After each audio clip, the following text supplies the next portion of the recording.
Thank you very much, Scott. I'm delighted to be here, and before I start, I just want to thank the Office of Mission and Values, and in particular Scott, for organising this particular visit.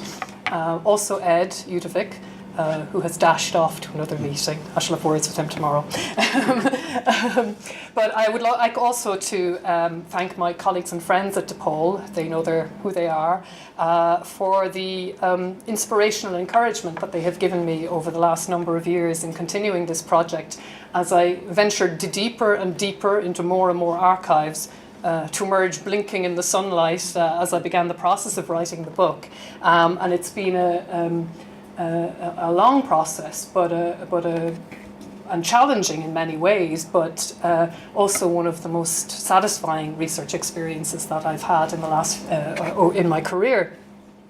But I'll begin, and it is quite a long paper, so I'll try to condense where possible, and if it's going on too long and people are shifting in their seats, I think it'll be up to you to kind of tell me to get on with things. But what I wanted to do this evening really is to give some insights into some of the themes within the book, because it's a very long book, about 155,000 words. There's a huge amount in it, and the overarching arguments are really what Scott has summarised here, really. So I'll talk a little bit about some of those to point out a few of the directions in which the book goes, first and foremost, and then I'll try to give a particular case study of the way in which I deal with some of these issues in the book, so one particular case study. I took as my creed Disraeli's advice that the best way to become acquainted with a subject is to write a book about it when I started doing research on Vincent de Paul. And I'll call him de Paul right the way through, I think, because I tend to try to distance myself in the academic work by calling him de Paul rather than Vincent or Saint Vincent, and that's just surely a kind of a shorthand for me as I work. But I plunged into research on Vincent de Paul about 10 years ago, and I was at ease at the time, I suppose, with the kind of wider issues of the wider scholarly issues of the Catholic Reformation in France and beyond. And what I wanted to do initially, really, was to know where, how, and if Vincent de Paul fitted into new perspectives that were being offered on the diversity of reform initiatives in France and elsewhere more broadly too, and to see what he owed to his environment as well as what he gave to it. For France in particular, it's now widely recognised that while the disruption of the wars of religion lasting 40 years up to the end of the 16th century meant that the drive for Catholic reform began later there than elsewhere, after the Council of Trent, if you like, to use that kind of landmark. Began later there than elsewhere. Once it was set in motion, it reached levels of intensity, creativity, and ultimately controversy that were really unmatched in any other region. And a teeming array of opinions and activities gave the movement its character and its import. And the influence of this reform movement reverberated far and long beyond the Église française over the course of the 17th century and far beyond as well. But in approaching Vincent de Paul, I found that he remained quite uneasily located in that landscape of research and scholarship. To give but one example, and I could give a few more, but to give one example, my colleague Barbara Diefendorf, a very renowned scholar, a very excellent scholar, in her general study of women and religion in the French Catholic Reformation during this period, she paid some attention to the Ladies of Charity of the Hôtel Dieu, which is the most famous of the confraternities of charity founded in the period, founded in 1633 in Paris. She paid some attention to the Ladies of Charity in that larger study of female religious activism in the Parisian Catholic Reform, seeking, as she put it, to bring these women out of Monsieur Vincent's long shadow, or in other words, to counter what might be called the Pierre Coste narrative, if you like. Unfortunately, though, it's very meritorious for its exposure of female religiosity in an age when 48 new convents were founded in the first half of the 17th century. This had the undesirable effect of effectively erasing Vincent de Paul from events almost entirely.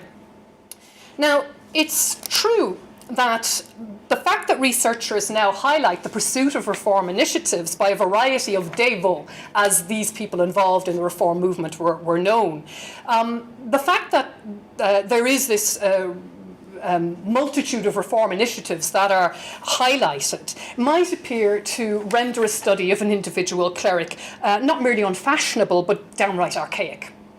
And people tend not to write studies so much of individuals in the Catholic Reformation anymore. Maybe I'll start a new trend, who knows. Excessive attention can certainly, to one person, can easily produce a distorted picture. A distorted picture of both their own contributions and of the church that they were seeking to improve or seeking to change. DePaul, as the architect of the Catholic Reformation, all the time surrounded by followers in subordination to his far-sighted and inspired leadership, beneficiaries of his direction, and by patrons enthralled to his virtue. And this is an outdated presentation, though I suppose it's still quite persistent in some quarters, it has to be said. But neglect of an individual underplays what they could achieve in a specific and unique set of circumstances, and in collaboration with other people and in groups. I think that Vincent de Paul succeeded in articulating and applying traditional teachings and existing practices in new, enterprising and systematic ways. And this is why he stands out in a crowd. And even after writing this book and trying to set him in context, he still stands out in a crowd. Not because he controlled the paths and products of the reform movement as a whole, but because he was so effective and enterprising at articulating and applying traditional teachings and innovating in those kinds of ways.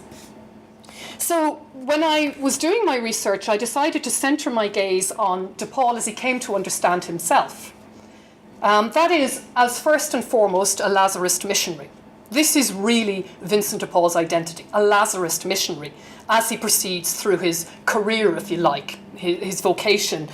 And I worked through his efforts in the book to create, characterize, and articulate a distinct and influential vision of missionary life, both for himself and for his confrères, the Lazarist confrères in the French church.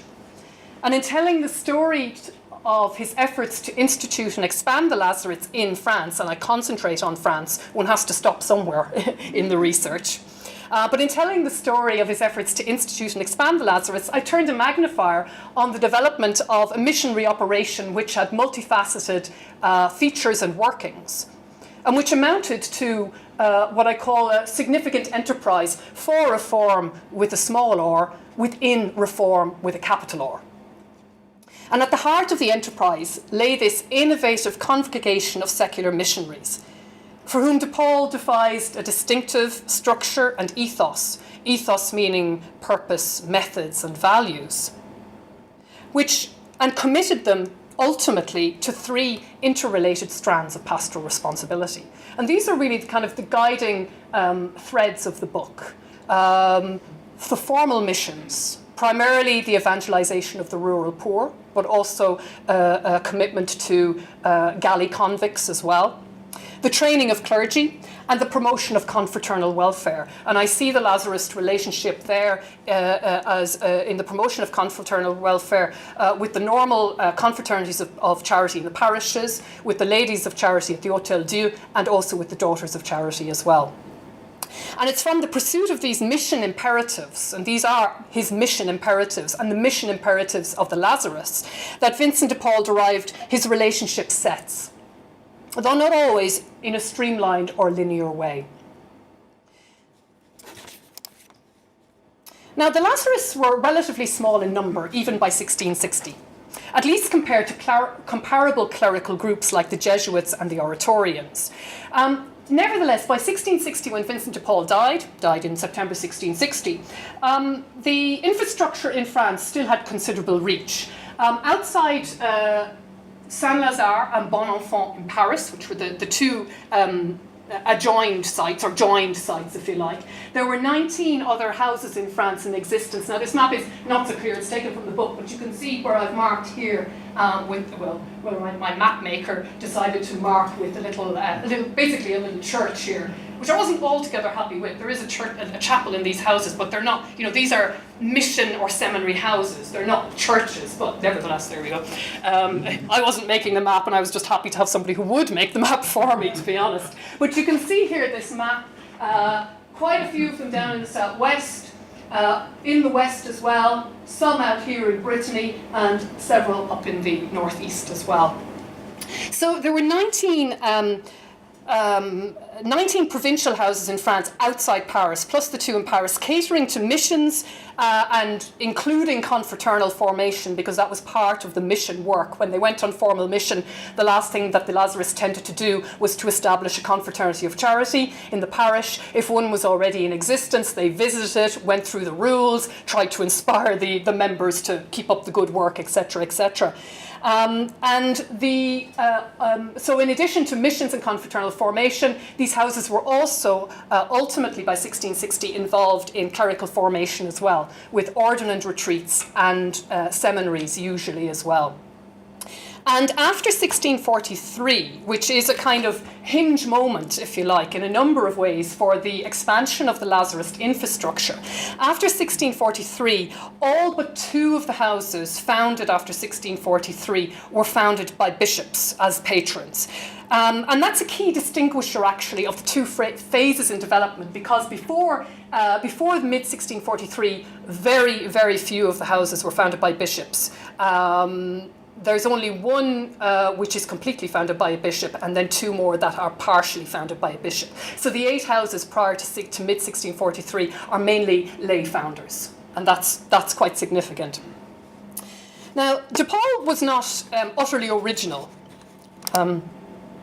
in adapting the formal structures of a clerical community, seminaries, or indeed confraternities and missions to influence religious life, because much larger clerical groups like the Jesuits and the Oratorians were already experimenting with these in their work at the time. So, there's nothing in and of themselves particularly original here. But he did develop a uniquely coherent and visionary strategy of missionary evangelization.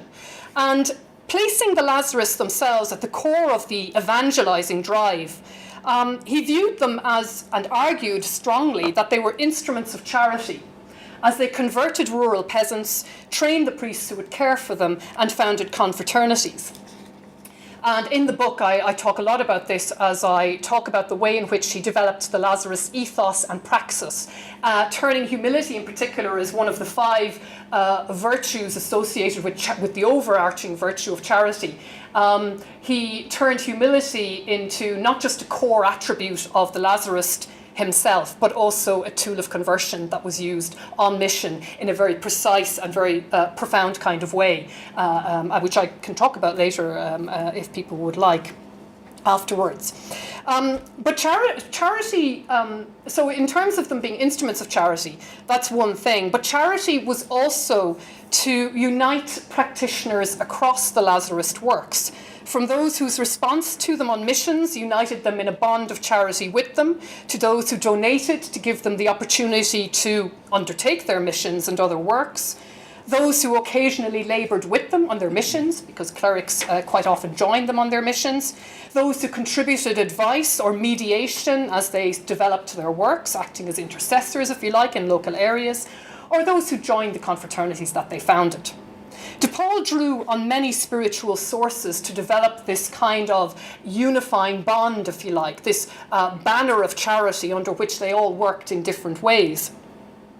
But in his intense devotion to Francois de Sales, he found common ground, in particular, with his closest collaborators in planting the Lazarist cross in the province.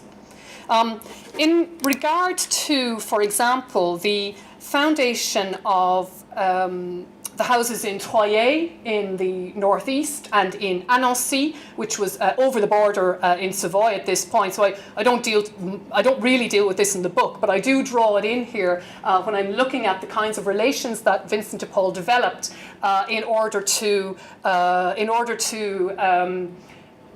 ensure a smooth passage into diocese. These are quotes taken from the correspondence relating to the foundation of the house in Troyes in the northeast of France and the house in Annecy. These were founded in 1637 and 1639, so quite early houses. And here the relationships he cultivated through the confraternities of charity and through the convents of the Visitation in Paris, for which he became ecclesiastical superior in 1622. I think he was actually the second ecclesiastical superior of the Visitation convents. It's always said he was the first. I don't think he is. He's the second. And I found fairly good evidence for that, in fact. But anyway, that's by the by. He became the ecclesiastical superior of the Visitation convents. Just maybe not the first choice, which, is a little humbling in itself, perhaps. He cultivated relationships with individuals involved in this process of foundation, as I said, in the confraternities of charity and in the Visitation convents. And of course, Salesian teaching was a critical influence on both of those. And the language used by those involved in the ventures, those who were involved as financiers, and those who acted as local intercessors to smooth the passage.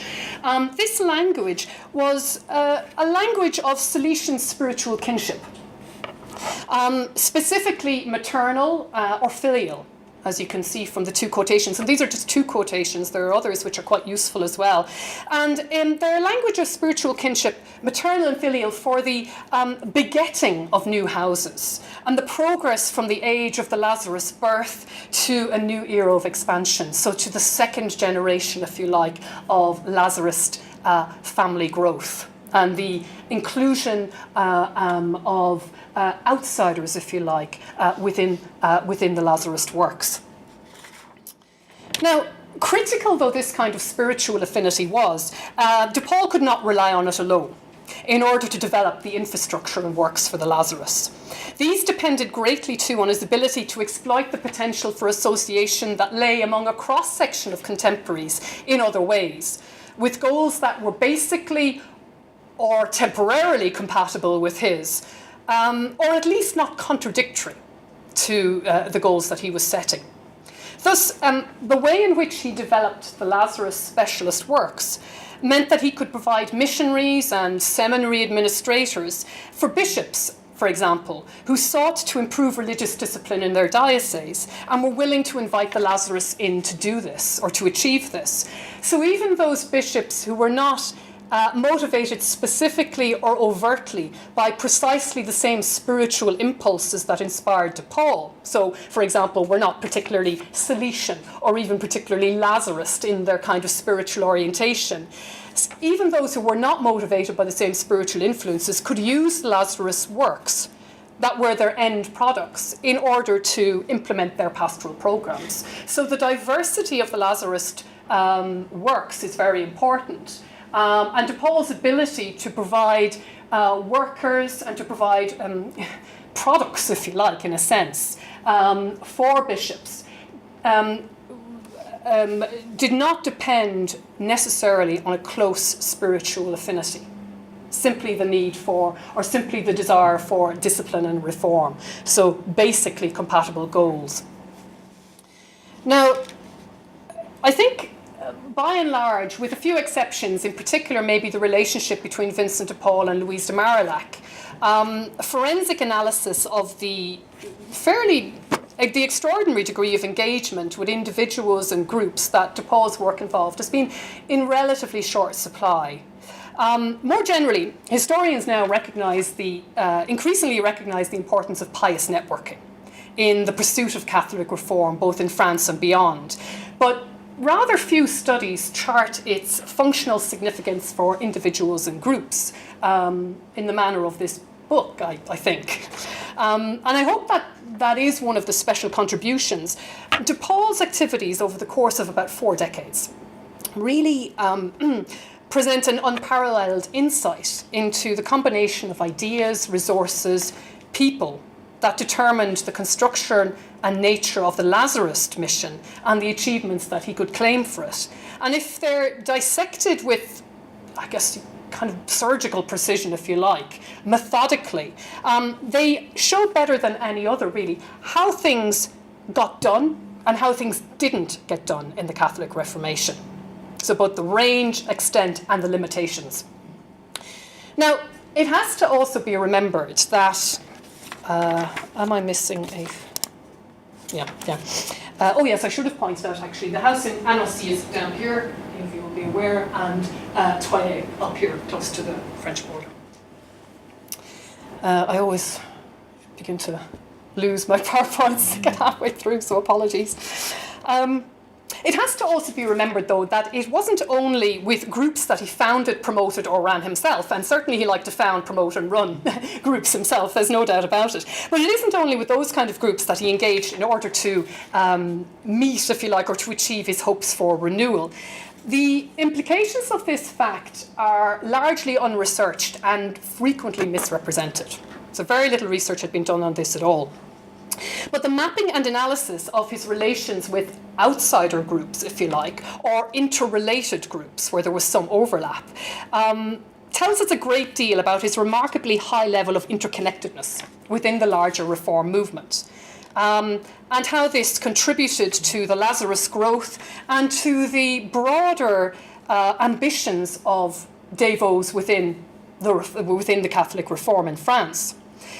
So in order to try to give some insights into the way in which I address the issues of group relations in the book, I want to present the gleanings, I'm okay for time, I think. I want to present the gleanings of the archival research that formed one of 3 case studies in chapter 10 of the book, which is the chapter called Affinities, Associations and Projects of Charity.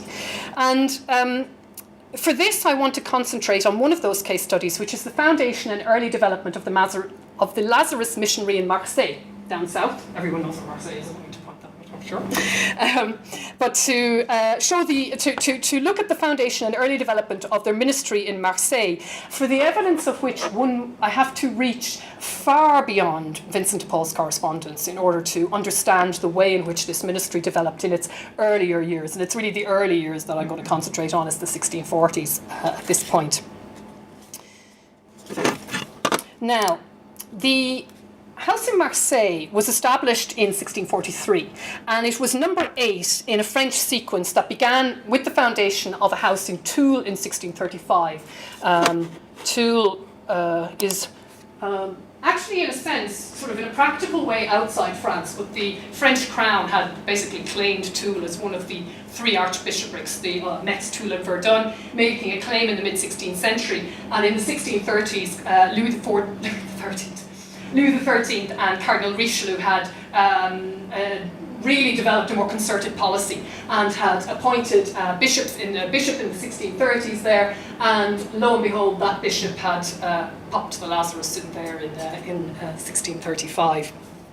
That was the first house. Marseille was number 8 for this. It's the number 8 in the French in the sequence, if you like.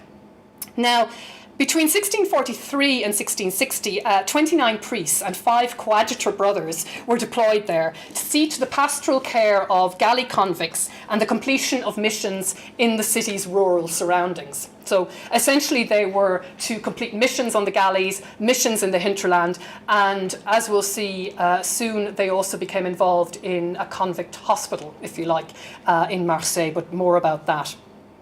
Now, by the 1650s, DePaul judged it amongst the most important Lazarist foundations in France because of its strategic location in the south and on the Mediterranean, which is becoming an increasingly Ferdinand Braudel called this the sort of the northern invasion by northern powers into the Mediterranean in the 17th century for political and economic reasons.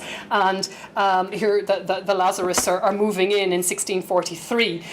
It was strategically located in the south for the Lazarists. And on the Mediterranean. It was a large house, and it had quite a wide range of responsibilities as well. Now, Vincent de Paul's role was indispensable in the attraction of patrons in this first phase of expansion for the infrastructure of houses.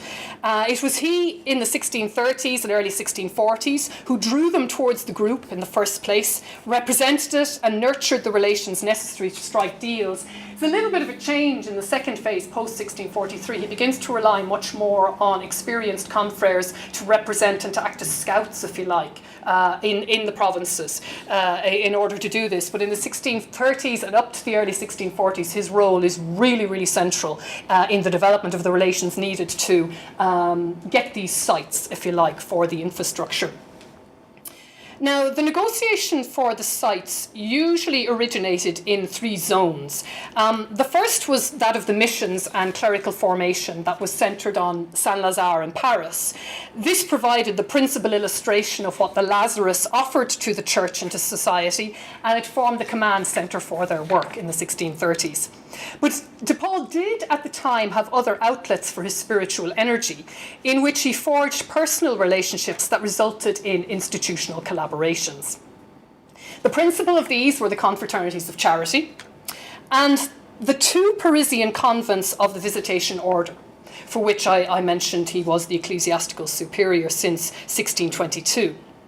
And he had been appointed effectively by François de Sales and Jean de Chantal, the superioress of the Visitation.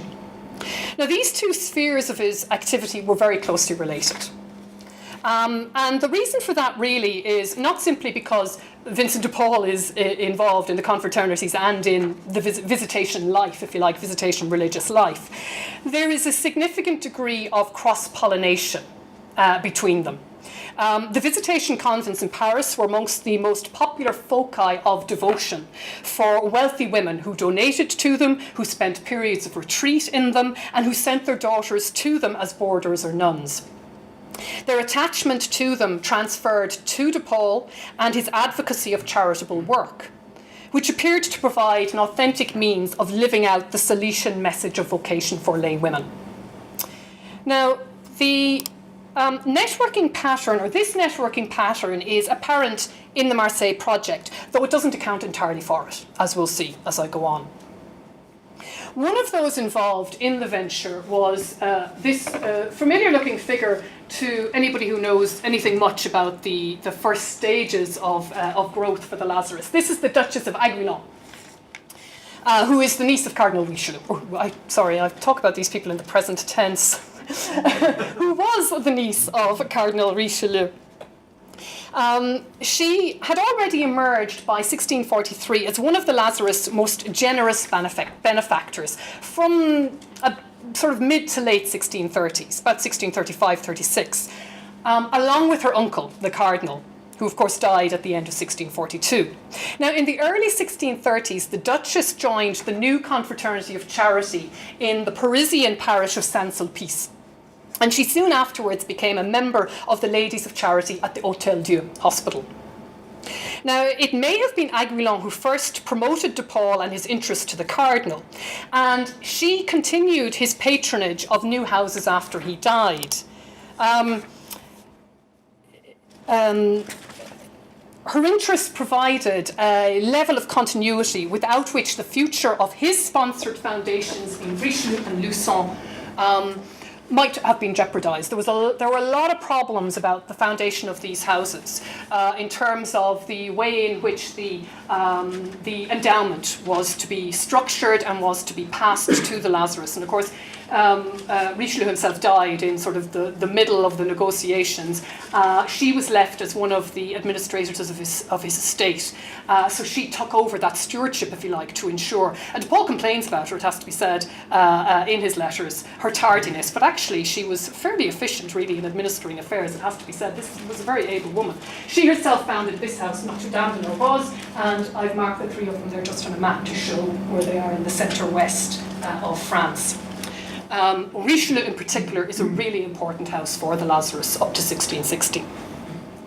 Now, the Duchess stands out head and shoulders amongst female donors in fact, she stands out fairly strongly for both sexes, but she stands out head and shoulders amongst the female donors that I catalogued for this study in terms of the number and the size of donations to the Lazarists.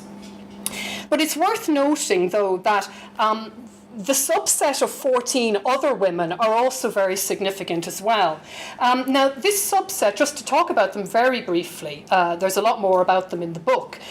This subset of 14 other women didn't sponsor houses, so they weren't founders of houses. Aiguillon was the only one who founded Lazarist houses.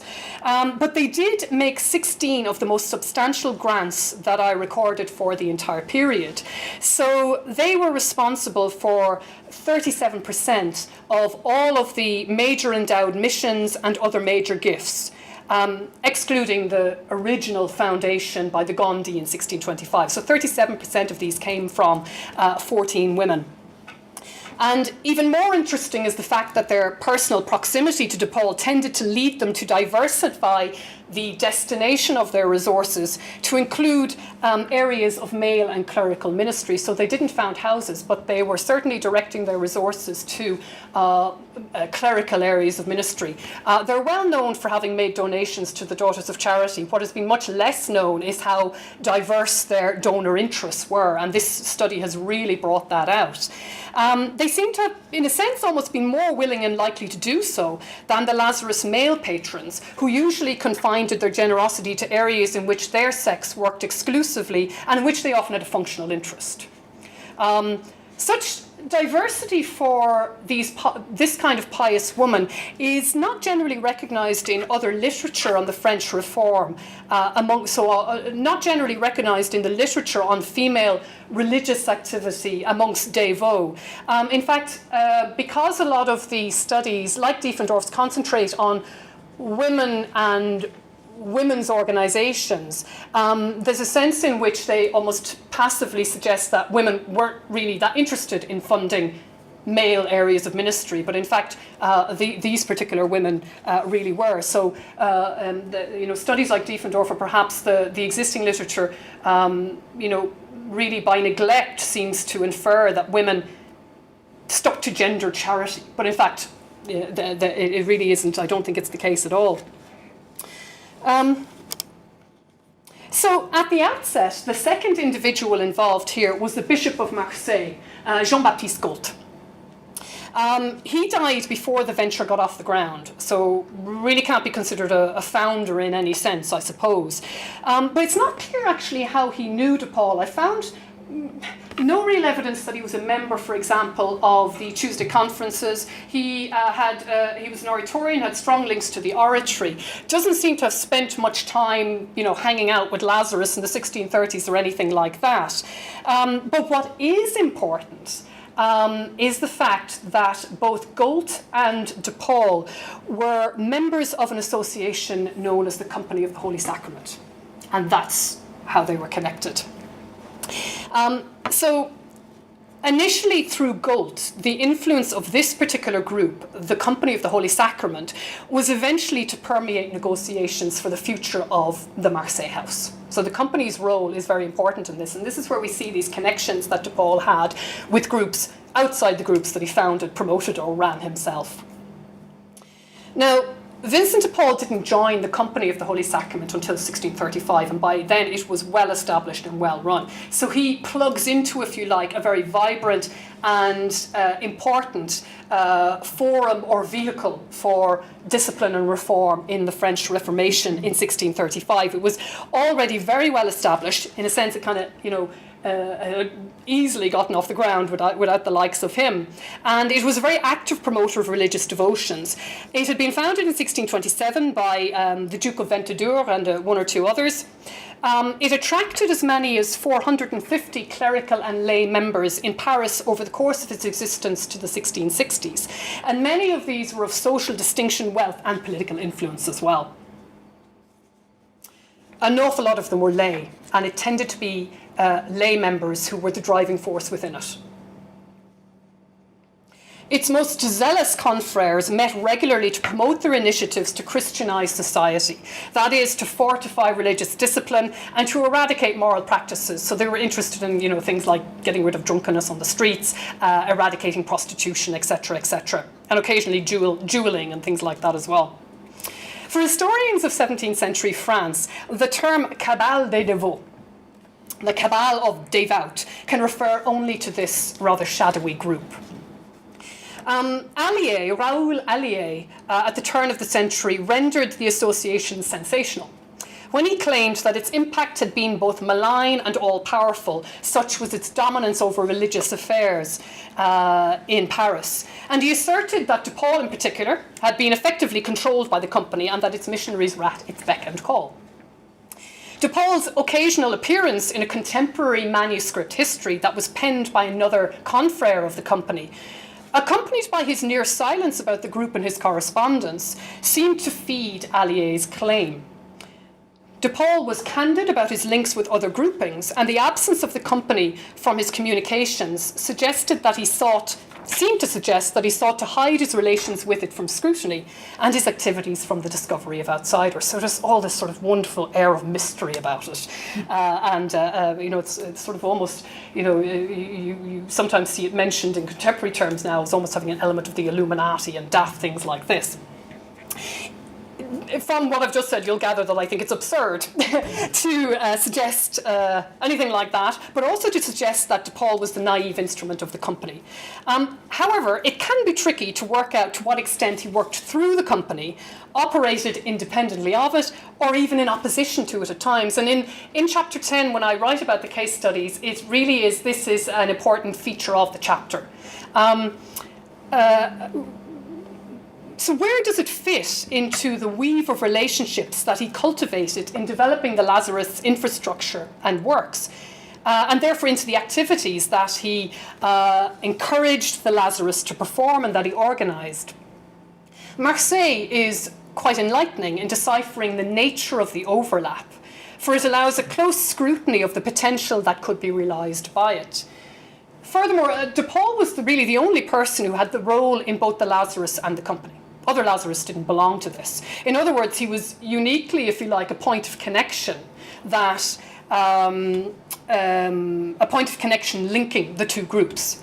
And it was within his power to collaborate and even to attempt to assimilate the Lazarist work if he wished. Just to go back a little bit, the Lazarist connection to Marseille to some extent predated 1643. In 1619, Philippe de Gondi had secured De Paul's appointment as chaplain general of the galleys. He, of course, was commander general of the galleys in the king's command, and he had secured the appointment of Vincent de Paul as chaplain general of the galleys. And of course, in 1625, when the Gondi and De Paul signed the foundation contract for the Lazarists, there was a stipulation in it that the Lazarists were to carry out missions for the galley convicts. After that, for a reasonable number of years, I would say nearly a decade, that was all but forgotten, as the Lazarists, small in number, concentrated on their rural missions. And on the order of the Archbishop of Paris, Henri de Gondi, the clerical community of Saint-Nicolas de Chardonnay, which was founded and run by Adrien Bourdoise, they actually became principal pastors of the convicts imprisoned in Paris. Those imprisoned in Paris before they were brought off to the ports, before they were transferred to the ports. They took that over in 1632. And others also had an interest in the prisoners. Members of the Company of the Holy Sacrament visited prisoners in the prisons in Paris in their kind of horrible conditions. And also the Daughters of Charity did, and the women of the Confraternity of Charity located in the parish of Saint-Nicolas also undertook this work. So really it wasn't the Lazarists themselves that do it, but groups with which there was an association formally and informally took on a lot of this work. Now, the Duchess of Aiguillon didn't visit the galley convicts, or she's certainly not known to have done this, but she did make donations to fund the ladies' visits to the prisons in Paris. And then in early 1643, she asked Vincent de Paul to send 5 missionaries to give a 6-week mission on the galleys in Marseille. She also prevailed on the new bishop, Bishop Gault, to add a few more to these. Now, pious though her motivations may have been, we also have to recognise that her interest in the galleys stemmed from other motives as well. So there's a blend of devout and patrimonial motivations involved in this. And it's very difficult, if not impossible, to separate these. In 1635, Cardinal Richelieu had added the office of General of the Galleys, taken it from the Gondi family, added it to his own portfolio of offices. And when he died in 1642, his 15-year-old nephew inherited that office. He was Armand, the Duke of Richelieu. Now, his aunt, the Duchess, became the administrator of her late uncle's estate, as I've already said, and at this point her anxiety about the galleys became somewhat more worldly than perhaps it might have been to that point. She controlled her nephew's assets until he officially matured in 1656, even though in the early 1650s he began to increasingly buck against her authority. And eventually had to sell it in 1661 because he was effectively becoming bankrupt, actually, at the time. He was a bit of a rake, is the way we might describe him. But in any case, while she had control, if you like, over all of these assets, she worked to strengthen his formal authority over the galleys, and especially to rationalise the structure of command in his interests and in the family's interests. Her uncle, the Cardinal, had used the galley fleet as a vehicle for patronage, appointing members of leading noble Provençal families to positions of command on them, and asserting personal dominance over the galleys, which numbered 20 of the fleet. The Crown only owned 2 of them, the rest were privately owned. But he sought to introduce officers onto these, which were clients, effectively, of his family. On his death, the captains or commanders reasserted their autonomy, and that included challenging the authority of the young duke over their commands, I should say. So Aiguillon pleaded with the royal council that orders from the king should go to the duke rather than directly to the galley commanders, so that he could then send his own along with the king's to the galleys, in the hope that he could coordinate his order with the king's, and indeed that he would be kept as informed as possible about the king's wishes. That's from the Archives of Foreign Affairs in Paris. This is the petition by Aiguillon to have that decision made, to have the orders streamlined so that king and duke's orders could go together to Marseille and directly to the commanders of the galleys. At the same time, she petitioned the king to assign the office of chaplain general permanently to the superior general of the Lazarists, of the Congregation of the Mission. So the office was to be assigned in perpetuity to the superior general of the Lazarists. And in this decree, he was also allowed to entrust this duty, as it said, to the superior of the new Marseille house in his absence from Marseille. And of course, he's always going to be absent from Marseille. So in the long term, the Richelieu's family's retention of the office of General of the Galleys was as crucial for Vincent de Paul's ability to establish the Lazarists in Marseille as had Philippe de Gondy's possession of it being to de Paul's appointment in the first place as Chaplain General to the Galleys. But I want to trace back a little bit for them first and to revert to the early coalescence of the plans just for a few minutes. Back to that early mission in 1643, all of this is taking place, later in the year, this element that I've just talked about. But to go back to the mission in early 1643 and the immediate aftermath of that, because that brings in Gult again. After the mission, Gult wrote enthusiastically to his spiritual advisor about it. And he commented that Aiguillon, and he commented enthusiastically, that Aiguillon wished to preserve the good results, as she saw it, by establishing a permanent mission. And he was extremely glad to endorse this proposal. So they clearly talked about this. But he added something new. He hoped, he said in his letters, to establish a hospital for the galleys. Because, as he put it, his compassion had been aroused when he witnessed the 6 men on them abandoned and despairing in their pain. He was very influenced by Charles Borromeo, who had ministered to the plague-ridden in Milan in the 1670s. And Borromeo is, along with de Sales, I've written elsewhere about the way in which these become in combination, the sort of the French model of the good bishop in the 17th century. And Gult is very influenced by Borromeo in particular, and his work with the plague-ridden was certainly drawing very explicitly from that. Ultimately, he died ministering to the plague-ridden, so he paid the price for his devotion to the saintly Borromeo, who, of course, by this stage actually had been canonized. In any case, Gult disclosed that since the mission had taken place, he had written to Aiguillon again, and she had agreed to donate 9,000 livres for what she called this holy intention. And Gult signed off his last letter, by revealing that he had also approached a few other persons of piety about this idea. And he didn't name who they were. But his account captures a critical moment in the venture's development. Kick-started by Aiguillon, it was now to benefit from the bishop's efforts to unite the like-minded in bringing it to fruition. Soon afterwards, he caught the plague and died. So that was him out, having kick-started it, or having, pushed it on a further step. But before this, before he died, he had contacted those persons of piety he mentioned in the letter. And by these persons of piety, he meant fellow members of the Company of the Holy Sacrament in Paris and especially in Marseille, where he had just established a branch of the company.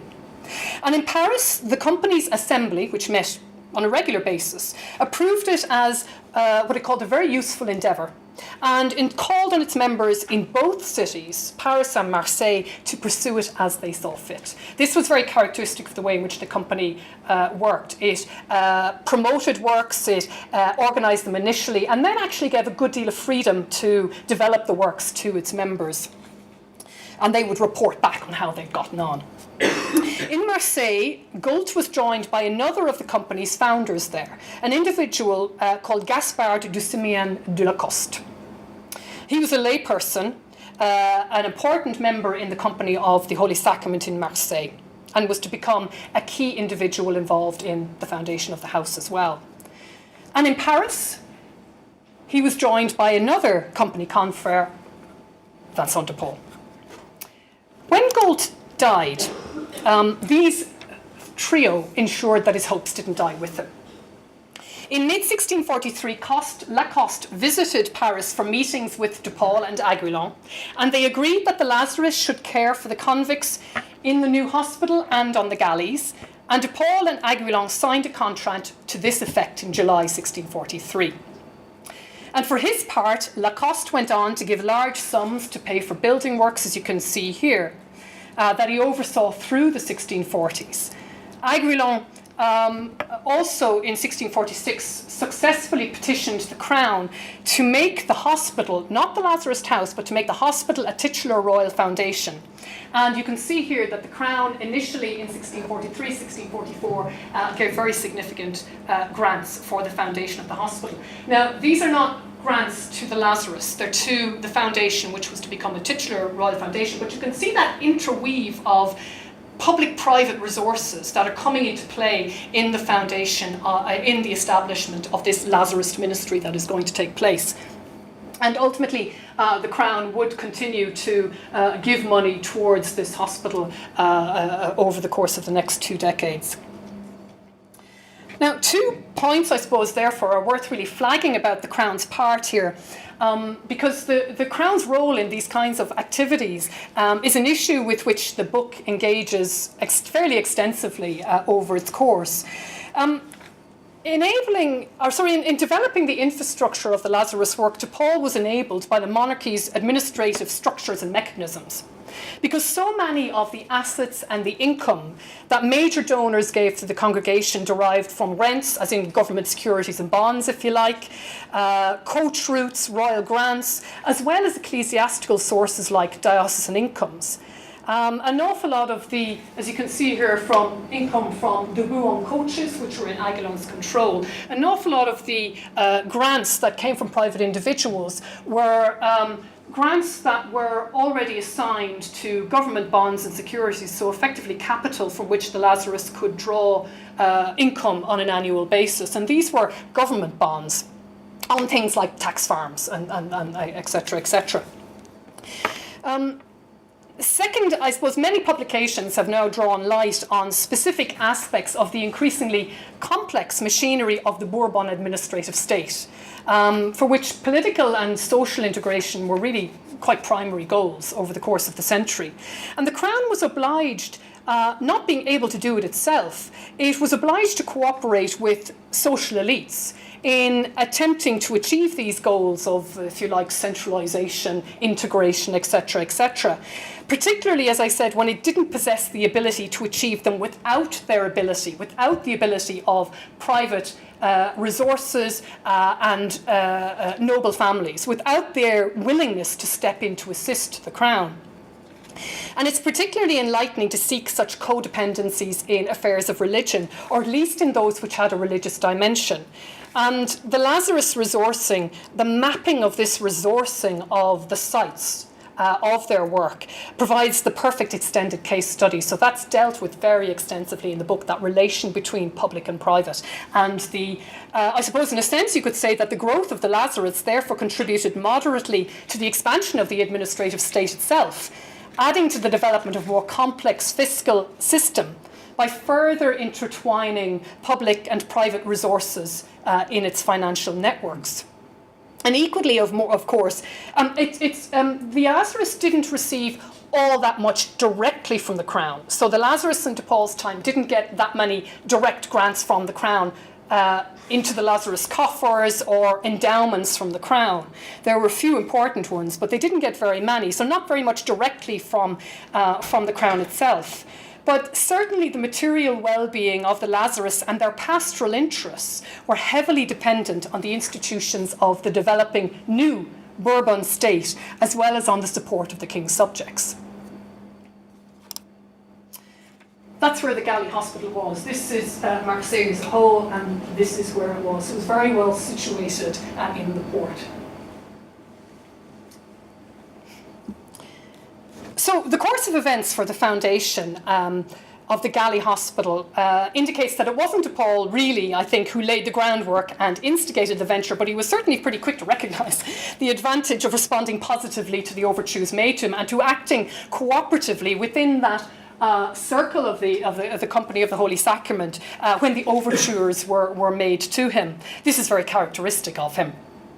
But I want to talk a little bit, if I have time, Scott, do I? Yeah, okay, yeah. I want to talk a little bit about how relations panned out once the Lazarists arrived and the hospital was opened. First of all, the fact that... I'm going too far there, don't worry about that one yet. That's where I'm going to finish. First of all, the fact that Aiguillon allotted to DePaul the power to appoint the hospital's 4 administrators with the approval of the General of the Galleys was a significant determinant. He had the power to appoint the 4 administrators for the hospital. It was a remarkable privilege, and it offered a way for him to ensure that he maintained his influence in the hospital's management, especially since 2 of the 4 administrators were replaced every 2 years. This was, quite the privilege to have. And over the years, he habitually appointed the same men. Some of whom were members of the Company of the Holy Sacrament. You think that would be marvellous, because of course they'll be singing from the same song sheet, all will be wonderful. Never turns out like that. Among the men, for example, then were an individual called Pierre de Bossé, who and his nephew Antoine, who were amongst, as DePaul said, the leading citizens and most upright men in the town, exactly the kind of individuals you wanted to have on your side in Marseille. So he must have known that the Bossé were members of the Company of the Holy Sacrament, but he also depended on them to challenge refusals by the Galleys officers to cooperate with the Lazarist care for the sick in their workforce. This was an ongoing problem. The loss of any man... The galley owners and captains, they didn't really like the Lazarists coming on to carry out missions on their ships. But also the loss of any man who was sick and had to go to the hospital reduced manpower on the galleys. And the galley owners were only very poorly compensated for this. So this always caused problems. They didn't like the hospital. They didn't like the administration of it. They thought probably as well that, perhaps that the Lazarists would be shielding convicts when they were in the hospital and not sending them back to work when they were ready, etc., etc. And DePaul was very aware of the danger of allowing the galley captains and commanders to influence hospital policy. He warned, for example, the Duke of Richelieu that he should not appoint one of them to the board of administrators instead of one of the Bossé who thought he could depend on, because, as he said, this individual, the Marquis of Turn, would find a way either to get control of the King's arms or to destroy the good work of the hospital. Yet, despite his official power, DePaul still found that he was not always able to rely on local allies to protect the Lazarist interests in their work. Administrators appointed diverged over the features and the extent of the missionaries' work in the hospital, and more broadly, the extent to which spiritual and temporal affairs should be separately administrated. So that major problem of where the boundary stands between spiritual administration and temporal administration. DePaul argued for a distinct demarcation, but in reality this was very far from clear-cut, because in itself, his power to select administrators meant that he himself exercised an indirect role in policy making in the secular domain of the hospital's affairs, and of course on the Richelieu's family behalf, so on his patron's behalf. Specifically, though, dispute was sparked when the Lazarists purchased a new house close to the hospital in which to live, and perhaps to establish a small seminary in 1647. Lacoste, who was an administrator at the time, argued DePaul's case for the Lazarists. But other administrators contended that 2 of the Lazarists should live at the hospital, devoting their energy exclusively to ministering to the patients there, not doing anything else, in other words, at all. They also attempted to dictate the terms of service, saying that the Lazarists should include the time-consuming duties of chant and solemn services in the chapel. And in effect, they were trying to turn the Lazarists into hospitaller religious. And DePaul had faced this problem once or twice before, and he certainly wasn't going to be too keen on allowing this to happen. They weren't brothers of charity, for example. So DePaul observed that he didn't doubt that the administrators wished to have the upper hand in everything, as he put it, but he insisted that the ministry in the hospital was merely an accessory to their mission obligations to the convicts on the galleys and to the rural people around Marseille. This agreement rumbled on until DePaul switched tactic by turning to the source of his own power in the hospital, the Duchess of Aiguillon, to win his case. The threat of her disapproval and the withdrawal of her favour alone was perhaps sufficient to enable him to face down opposition, the bringing in of the big gun, if you like. But he also counted on the goodwill of Pierre de Bossier, who he had recently reappointed as an administrator to kind of try to rebalance the ranks, if you like, of the administrators. The trio met in Paris and they issued decisive instructions to settle the dispute, by which DePaul effectively got everything he wanted. He was to decide how many Lazarists were to be in the hospital and who they were to be. They were only to be concerned with spiritual affairs, but also the superior of the Marseille house was to attend the administrators' meetings and was to have a deliberative voice in the resolution and execution of policies. So it's clear here, really, I suppose, in a sense, that there's a kind of a contradiction in these 2 instructions, in the sense that the Lazarists were to be only concerned with spiritual affairs in the hospital, but at the same time, they were to be represented with a deliberative voice amongst the administrators. And that certainly blurs the boundary here in favour of the Lazarists. It's clear, really, that despite advocating that the spiritual and secular domains should be kept separate, which was a very live issue in France at this time, amongst bishops, parliaments, etc., etc. Despite advocating that these domains should be kept separate, it's very clear that Paul and his close allies chose to interpret this principle in favour of the spiritual realm and in defence of the congregation's right to self-determination, I suppose, but also to power within the hospital. So the calling of the Duchess to the Lazarist side lanced the wound, and relations did settle down post-1650 for the hospital. I'm kind of summarising slightly there. But it does remind of the influence that patrons brought to bear on the moulding of the Lazarists, even if on this occasion DePaul and Aiguillon were on the same page, even the same sentence. But patrons needed very careful handling. And if DePaul's vision, if you like, was not to be distorted in expression. As I said, from 1643, the main patrons of all but 2 of the new foundations founded in the last 2 decades were bishops. And this meant that the Lazarists joined with the senior members of the French ecclesiastical hierarchy in the implementation of an agenda to improve religious standards in the diocese. In the French Catholic Reformation, the shaping of Catholic beliefs and practices featured very substantial lay agency from an early stage in the first part of the century. And institutional reforms by members of the episcopate really only took hold much later. So DePaul and the Lazarists really play a very critical role in ensuring that their reform measures the reform measures of the bishops became a key characteristic of the French Catholic Reformation, so through missions and seminaries. They ensured that reform measures of bishops became a major characteristic, institutional reforms, if you like.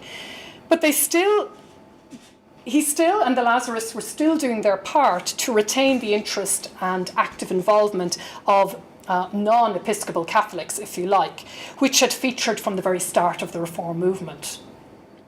But it came at a cost, and this is where I'm going to finish, somewhat provocatively, by kind of just pointing the direction of one important element of the book. DePaul was forced to withstand from the bishops who did not share his beliefs regarding the congregation's right to have autonomy in its internal affairs. Unlike the Marseille struggle, these plays for power between episcopate and DePaul and the Lazarists were intra-ecclesia. So, if you like, within the church, the hierarchy of clergy. They centred on the location of power in the relationship between a bishop and a congregation of secular missionaries operating in their diocese. And while DePaul stood firm against some, and he had a few important battles with quite close associates, but while he stood firm against some, he granted one, this stern-looking individual here, Alain de Solmagnac, the Bishop of Cahors, down here. While he stood firm against some, he granted one, Solmagnac of Cahors, liberties that set a course resulting in the Lazarists earning more fame for their seminaries and even for their parishes than for their rural missions after his death. DePaul's efforts to please a friend for whom he held specially high regard, he considered him very difficult, very obstinate, but he considered him a saint, if you like, almost. He was in awe of him, like an awful lot of people. They were slightly frightened of him, a lot of people, but considered very, very holy. But his efforts to please this friend, for whom he held specially high regard, signalled that the Lazarists were prepared to prioritise seminary management over missions if this was what a patron desired. Indeed, not just to prioritise seminary management, but to abandon missions in a locality, if necessary. Cahors was the first house in 1643, in which what DePaul called the principal work of rural missions was completely absent.